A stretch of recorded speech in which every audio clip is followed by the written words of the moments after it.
Assalamualaikum warahmatullahi wabarakatuh. Saya Sylvia Usina dari Prodi Manajemen kelas sore dengan NIM 2892050022. Di video kali ini saya buat bertujuan untuk memenuhi proyek tes UTS mata kuliah Manajemen Logistik dengan dosen pengampu Ibu Wina Sarikusuma Ningtyas. Di video kali ini saya ingin membahas materi manajemen logistik pertemuan pertama. Manajemen logistik. Manajemen logistik yang berkembang menjadi manajemen rantai pasok atau supply chain management atau bisa disebut SCM adalah suatu proses mencakup perencanaan, sumber input, yaitu source, yaitu bahan mentah dari pemasok, transformasi bahan mentah menjadi barang jadi, transportasi, distribusi, pergudangan, sistem informasi dan pembayaran barang, sampai barang dikonsumsi oleh konsumen. Dan pada akhirnya adalah layanan pengembalian produk atau barang yang bisa disebut dengan return. Proses return mencakup kegiatan daur ulang, pengembalian barang rusak atau penggantian barang rusak dengan yang baru. Untuk definisi logistik itu sendiri merupakan cabang ilmu militer yang berkaitan dengan pengadaan, pemeliharaan, dan pengangkutan material, personil, dan fasilitas yang diperlukan. Definisi ini terkait erat dengan kepentingan militer, namun jika dipandang dari tujuan bisnis memiliki arti yang berbeda. Untuk logistik bisnis, yaitu bidang kajian manajemen terpadu yang relatif baru dibandingkan dengan bidang keuangan, pemasaran, dan produksi. Kegiatan logistik secara tidak sadar sudah terbiasa dilakukan orang selama ini. Bidang bisnis pun selalu melibatkan kegiatan pergerakan dan penyimpanan, atau bisa disebut move and store activity. Selanjutnya, ruang lingkup logistik. Logistik adalah merupakan kegiatan fungsional yang berulang-ulang melalui saluran aliran material yang dikonversi menjadi produk dan dikirim hingga ke para pelanggan. Secara terminologi, logistik bisnis terdiri dari dua proses besar. Yang pertama, semua kegiatan logistik sebelum dilaksanakan kegiatan produksi tersebut disebut inbound logistik dan proses pengelolaannya disebut manajemen material. Yang kedua, setelah kegiatan produksi disebut dengan outbound logistik, sedangkan proses pengelolaannya disebut manajemen distribusi fisik. Inbound dan outbound logistik pada prinsipnya memiliki kesamaan, kecuali pada kegiatan inbound terdapat kegiatan akuisisi, yaitu kegiatan tentang proses pembelian atau acquisition bahan baku, sedangkan pada outbound dinyatakan sebagai kegiatan jadwal produksi. Perbedaan yang prinsip hanyalah objek yang ditangani, di mana inbound yang ditangani adalah bahan baku dan bahan lainnya, sedangkan outbound adalah barang jadi. Ada dua kelompok kegiatan penting dalam logistik bisnis. Yang pertama kegiatan kunci, yang kedua kegiatan pendukung. Selanjutnya, aktivitas kunci manajemen logistik. Pertama, standar pelayanan dilakukan dengan cara kerjasama dengan bagian pemasaran untuk menetapkan yang pertama keinginan dan keperluan pelanggan untuk pelayanan logistik.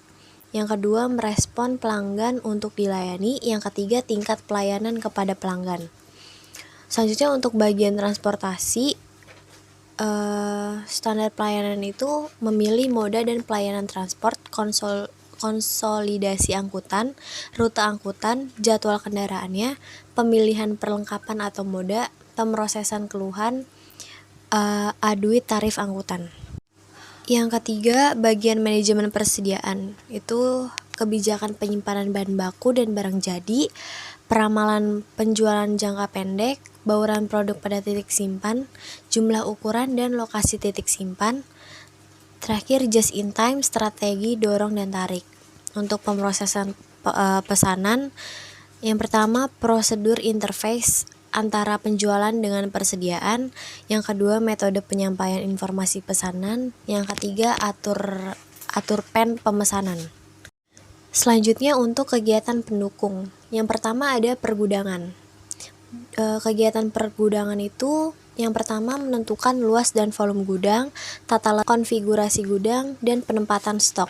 Yang kedua, penanganan material. Itu kegiatannya pemilihan perlengkapan, kebijakan pergantian perlengkapan, prosedur order picking, dan penyimpanan stok. Kegiatan pembelian. Kegiatannya pemilihan sumber pasokan, menentukan saat pembelian, dan jumlah pembelian. Yang keempat, kegiatan kemasan pelindung dirancang untuk penanganan, penyimpanan, dan melindungi dari rusak dan hilang.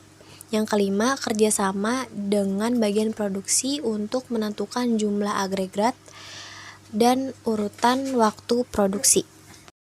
Yang keenam, pemeliharaan informasi, yaitu mengumpulkan, menyimpan, dan mengolah informasi, menganalisa data, dan proses pengendalian. Standar pelayanan kepada pelanggan adalah kegiatan kunci awal yang harus menetapkan tingkat keluaran dan derajat kesiapan sistem logistik dalam merespon harapan pelanggan. Masalah utama dalam menetapkan standar pelayanan kepada pelanggan adalah pada tingkat pelayanan.